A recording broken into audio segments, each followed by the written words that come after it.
नमस्कार, मैं दीपाली मिश्रा। आपका फिर से एक बार स्वागत है हमारे पॉडकास्ट शो में, जहां हम आपको मिलवा रहे हैं एक नए किरदार के साथ।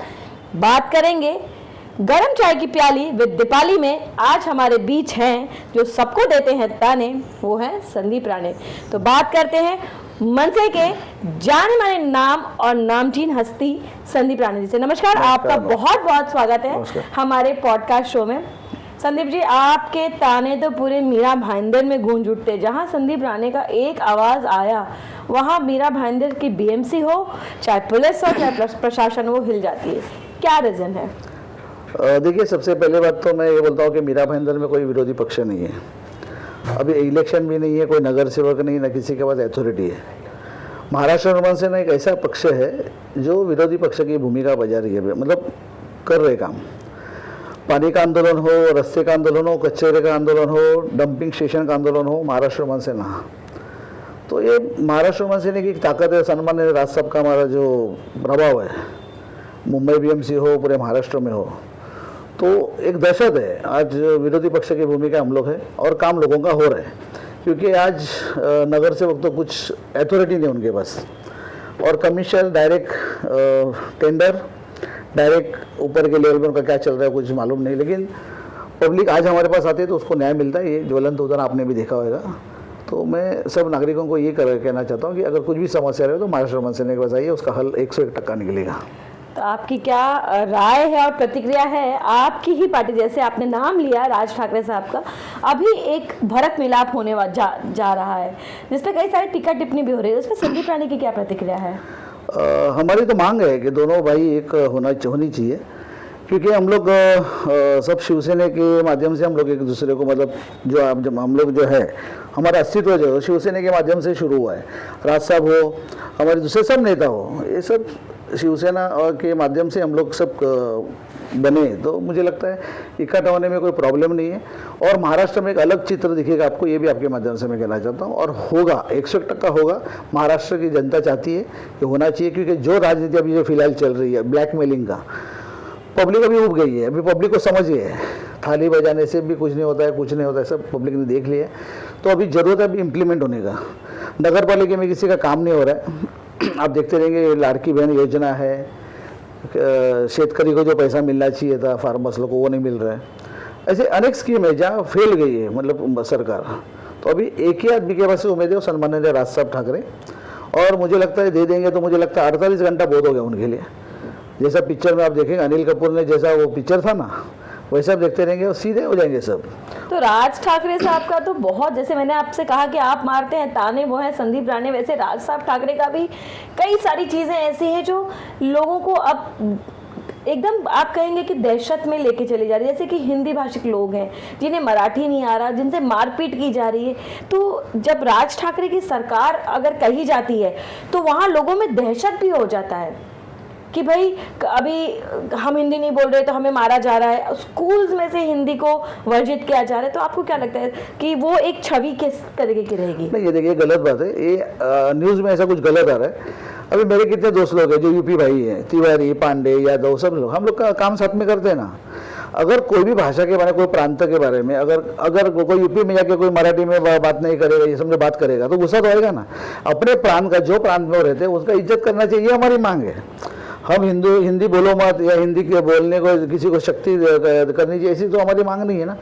जो मराठी बोलने का महाराष्ट्र बोल रहे तो महाराष्ट्र की संस्कृति अपनानी चाहिए, ये हमारी मांग है। लगातार देखा जा रहा है, डी मार्ट में देखिए, चाहे सड़क पे देखिए, अभी SBI बैंक में देखिए, नहीं मराठी नहीं बोला तो उन्हें मार रहे हैं। तो ये भूमिका, ये कायदा है ना, गुमास्ता में लॉ है, मराठी बोर्ड लिखना चाहिए मराठी का। वहाँ पे अगर कोई डेस्क पे अगर कोई हिंदी भाषी बैठा होगा, हमारे मराठी लोग, तो मराठी भाषा तो पहले आनी चाहिए ना, ये हमारी मांग है। हम तो कोई हर एक बैंक में घुस के तो ये तो नहीं बोल रहे ना, इसको मारो उसको मारो, ये तो है नहीं।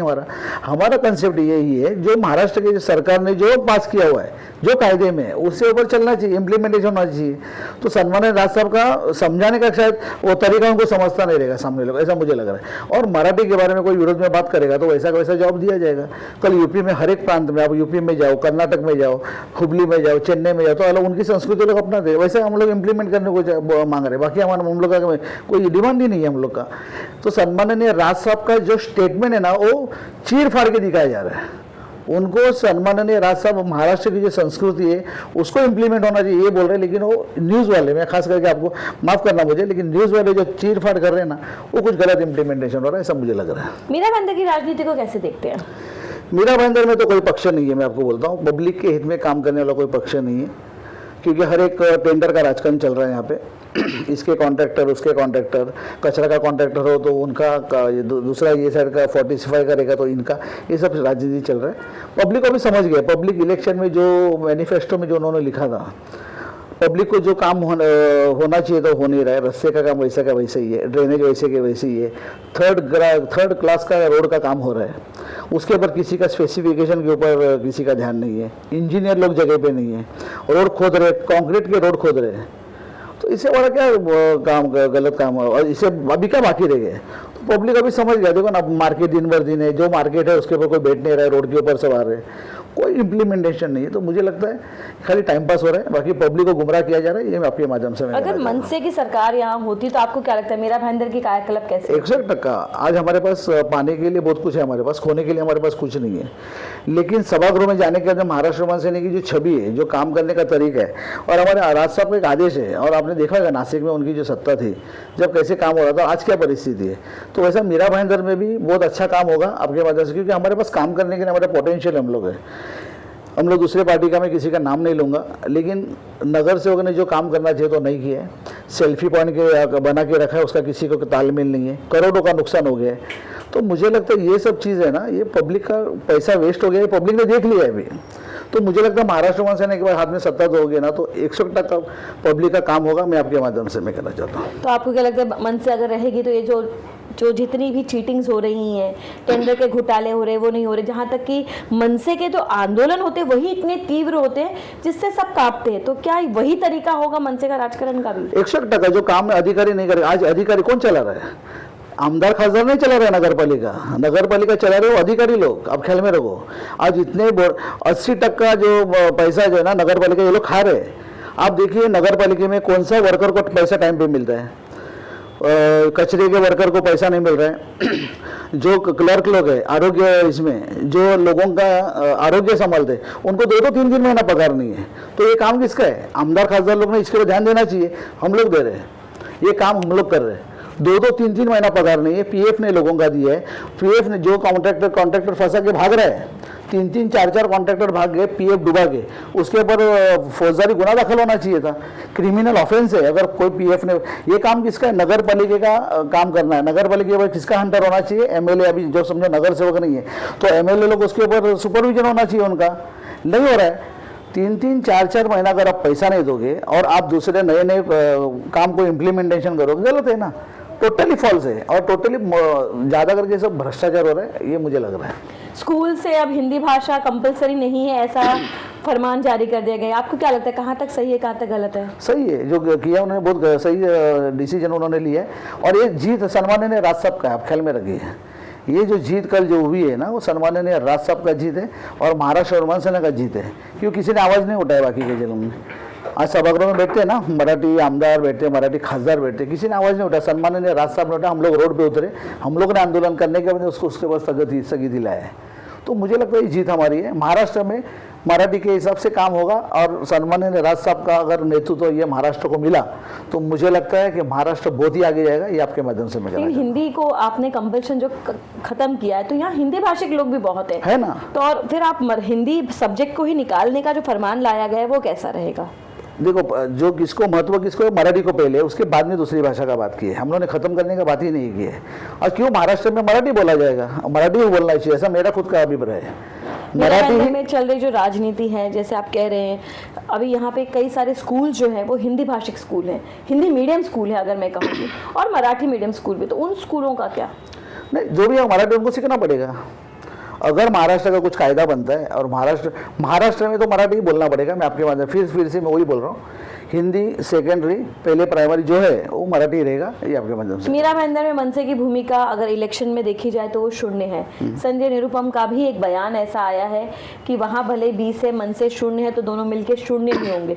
इसको कैसे देखते हैं? संजय निरुपम पहले शून्य में थे ना, संजय निरुपम पहले शून्य में थे ना, शून्य से तो उनका प्रगति हुआ है ना। उनको कौन पूछता था? अगर शिवसेना में नहीं रहते, सामना में नहीं रहते तो उनको पूछता था कौन? और कोई भी आंकड़ा, ये जनता है, ये आंकड़ा है, फिगर है, उसके पीछे शून्य लगेगा तो क्या होगा ना, आगे उनको समझ में आएगा। आप ख्याल में रखिए। तो ये संजय निरुपम जी के मतलब उनका कोई स्टेटमेंट को कोई कीमत नहीं है, कोई नहीं। पहले शून्य में थे, वो खाली उनको तो अस्तित्व समझना चाहिए कि वो किधर थे, बस। ज़्यादा कुछ मुझे उनके बारे में बोलना नहीं है।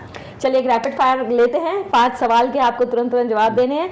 अगर संदीप राणे मनसे के नेता नहीं होते तो क्या होते? सामान्य नागरिक। आज राजसभा के माध्यम से मैंने मेरी जो करियर शुरुआत की थी आनंद दिघे साहब के साथ में, जिनके नज़दीक राजसभा थे, नारायण राणे साहब थे, मैं आज उनके साथ में हूँ। आज इसलिए मैं शाखा प्रमुख से लेके आज मैं मनसे का यहाँ के शहर देखता हूँ। तो अगर आप पॉलिटिशियन नहीं होते तो क्या होते? पॉलिटिशियन सामान्य नागरिक बनता था, उसका क्या। मैं एक दिन की सत्ता अगर आपके हाथ में दी जाए तो आप क्या करेंगे? मीरा भाईंदर में पानी लाऊंगा। पानी का जो इन्होंने जो जुमला दिया है मीरा भाईंदर में, तो सबसे पहले अगर मुझे काम करना तो मुझे पानी का, ये मेरे जो बहन लोग आज तरस रही है पानी के लिए, सबसे पहले पानी का बंदोबस्त करूंगा, उसके बाद में सब। आपके नज़र में एक जेन्युइन नेता मीरा भाईंदर का कौन है? मीरा भाईंदर में आज की तारीख में मतलब अपोजिशन पार्टी का बात करें, आपके हिसाब से कोई भी आपकी नज़र में, अगर आप नेता नहीं है, कुछ नहीं, एक सामान्य इंसान है, तो आपके नज़र में एक जेन्युइन नेता कौन है? जेन्युइन नेता अगर कार्य सम्राट अगर है तो आमदार प्रताप सरनाईक। 15 साल से बैठे कार्य सम्राट प्रताप सरनाईक को आप समझते हैं या हमारे इनको समझते हैं, नरेंद्र प्रताप सरनाईक साहब को? आज से 5 साल बाद संदीप राणे के दृष्टिकोण से मीरा भाईंदर क्या है? मीरा भाईंदर में जब तक इन्होंने जो पानी रोड के बारे में अगर कुछ काम नहीं किया तो शून्य है। Mira Bhayandar as it is very it is ही है, जैसे 5 साल पहले था, 15 साल पहले था, वैसे ही है। लेकिन अगर ये लोग पानी का बहुत बड़ी समस्या है वो सॉल्व करेंगे तो मुझे लगता है मीरा भाईंदर बाकी की किसी की ज़्यादा ज़रूरत नहीं है। पानी की समस्या हल होनी चाहिए, क्योंकि इन्होंने सब लोग को लॉलीपॉप दिया है। सूर्या डैम का अभी तक इधर तक काम चल रहा है, उधर तक काम चल रहा है। सूर्या डैम के माध्यम से बहुत बड़े पैमाने पर भ्रष्टाचार हो रहा है, मेरे जाहिर आरोप है। संदीप राणे की ओर से मीरा भाईंदर वासियों के लिए क्या संदेश रहेगा? मेरा यही संदेश है कि जो आप चुनाव में जिसको चुन के देते हैं उसका कान पकड़ने का भी आपको अधिकार है, लेकिन आप लोग करते नहीं हो। तो मीरा भाईंदर की जनता को मैं यही कहना है कि जिसको आप चुन के देते हो उसके घर पे जाके ठान मान के बैठने का भी आपका अधिकार बनता है, वो आप कर नहीं रहे हो। इसके लिए लोग से जो भ्रष्टाचार ज़्यादा पैमाने पे हो रहा है तो उसके ऊपर अगर लगाम करना है तो आपको जाके उनके ऑफिस में बैठना पड़ेगा। हमारा काम क्यों नहीं हो रहा है, जो मैनिफेस्टो में आपने जो दिया है उसके ऊपर काम नहीं हो रहा है, इम्प्लीमेंटेशन नहीं हो रहा है, तो उसके ऊपर अगर सवाल जवाब करेंगे तो ही आपको न्याय मिलेगा, वरना आपकी जो भावी पीढ़ी है वो बर्बाद होने को टाइम नहीं लगेगी। क्योंकि ड्रग्स के माध्यम से दिन बर दिन मीरा भाईंदर की जनता जो है और जो युवा पीढ़ी है वो बर्बाद हो रही है। ये लगाम करने का काम किसका है? आमदार और नगर से जो खासदार, इनका काम है, लेकिन कोई भी अंकुश नहीं है किसी के प्रशासन के ऊपर। तो मुझे लगता है ये पीढ़ी बर्बाद होने से बचाने के लिए आपको जो आमदार खासदार है उनके ऑफिस में जाके ठान मान के बैठना पड़ेगा कि इसके ऊपर लगाम कौन डालेगा। तो ये मेरी आशा है कि कोई भी भावी पीढ़ी बर्बाद नहीं होनी चाहिए, ये मेरी मांग है। बहुत बहुत धन्यवाद आपका हमारे इस पॉडकास्ट शो में आने का और मीरा भाईंदर वासियों को अपना सुझाव देने के लिए धन्यवाद। तो ये थे हमारे बीच, मैंने जैसे कहा, जो लोगों को देते हैं ताने, यानी कि संदीप राणे। आने वाले इलेक्शंस में क्या होगा, क्या रंग लाएंगे, ये जानने के लिए भी संदीप राणे से हमने अपने राय मशवरा की। आगे पॉडकास्ट पे एक नए किरदार के साथ जल्द ही मिलेंगे। तब तक के लिए बने रहें, जुड़े रहें और देखते रहें मेरे यानी दीपाली मिश्रा के साथ नेशन न्यूज़ एक्सप्रेस का पॉडकास्ट शो।